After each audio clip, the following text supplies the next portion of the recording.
on the floor of the Toyota Center for round 2 of Pod Find the Jam. We were recording one. The audio did not work, so let's try round 2. Halftime. Let's start with the UH game because men's basketball team is currently ranked 8 in the country. They've had flashes. We talked about on the original podcast. A lot of it would be the ceiling of the team will come down to the freshmen. Chris and Nat, Kings of Clinton. Great first half. Still early, regardless of the outcome of this game. What has really impressed you about the University of Houston Cougars men's basketball team early on in their non-conference? Definitely the freshman was most impressive right now. He's the one that has 5 kills in the first half. He's really been active defensively, getting the balls and things like that.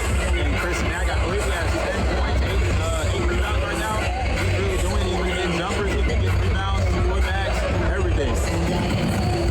When we're talking about this team, obviously it's hard to top what you did last season. They made it all the way to the national championship game, but ultimately this is a program where that is the goal, to top what they did last year, and that's come away with a national championship for the first time ever in the history of the University of Houston Cougars program. For the men's basketball team, in order for them to be able to achieve that, what do you really, what do you think are going to be the keys for the men's basketball team? Yeah, definitely. I think the ball movement is going to have to be the key part of the offense. Not too much isolation, like, it gets a little stagnant and the team can guard it easily. But when this team has moved the ball this year, it's been relatively successful. And just in my opinion, when they move the ball a lot, it leads to buckets. I think the key to add on to your point, I agree 100% about the ball movement. Offensively, they proved well early on in this game against Florida State, and just in general, to start non-conference. You mentioned it originally, but this team is a team that gets in foul trouble a lot at times, right? And we saw it today again against Florida State. We've seen it a few times. JoJo Plugler is being the main one, right? Because he's so important to our identity. How big is it in terms of Houston big men, Houston players in general when it comes to watching foul trouble? Yeah, I think it's important for the entire team not to get in foul trouble. Because at the end of the day, if someone's in foul trouble, there's no good for the team, ride the bench. So all the contributors, everyone that contributes, everyone in the rotation, you got to do a better job at staying in foul trouble because that hurts the entire team when one guy can't go because he's on the bench with 2 fouls in the first half or whatever. Last thing about the men's basketball team, you mentioned the statement that Brett Yormark, the commissioner of Big 12, made earlier. He said that the conference is the second best league when it comes to all of basketball, behind only the NBA. And obviously the University of Houston are a big part of that, but we're talking around the conference. Still a few weeks before conference play begins, but you look at Iowa State on Saturday that we're recording this, they picked up a big win at Purdue. Arizona has looked stellar. Overall, who are some teams that you look around and you're kind of have caught your eye so far in non-conference around the Big 12? Yeah, definitely. Iowa State and Arizona, I would say those are the top, in my opinion, in Houston, of course. But like Iowa State, they went to Vegas, they had a good players there. They knocked off St. John's.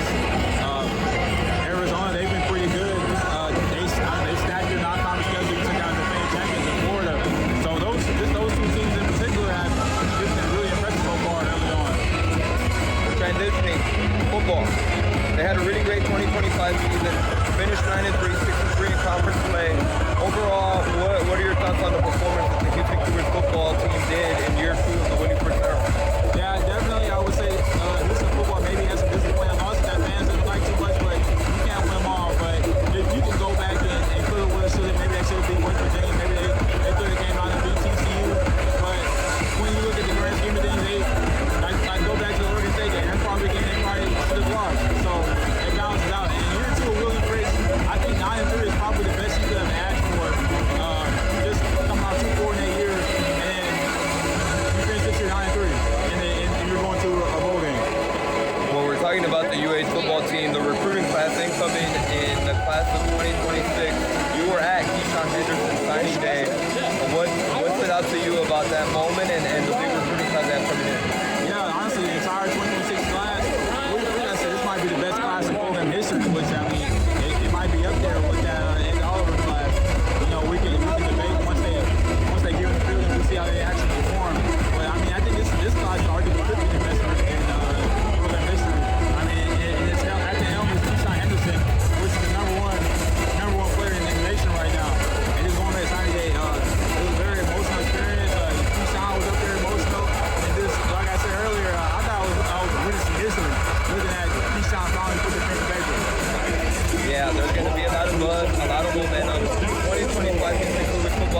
not done quite yet. They're going to have a bowl game.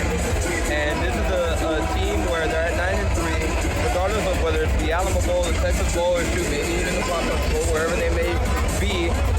We talked about how really important it would be for them if they could go out there, get a win, how important of a milestone it would be for this program, this football team, to finish the season with 10 wins, right? Yeah, you definitely want to go out there and get that 10-win mark, and obviously come home with a bowl game victory. I mean, winning is winning, so the more you do it, the better it is overall. So definitely, you come there, win a bowl game, you got the best recruiting class in program history coming through.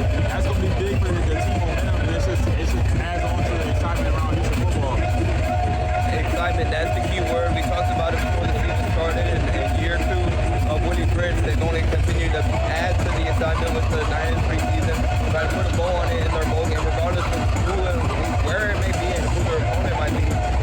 Kenneth Bowman, TV, thank you for doing this. Quick, rapid-fire, part-time agenda, impromptu.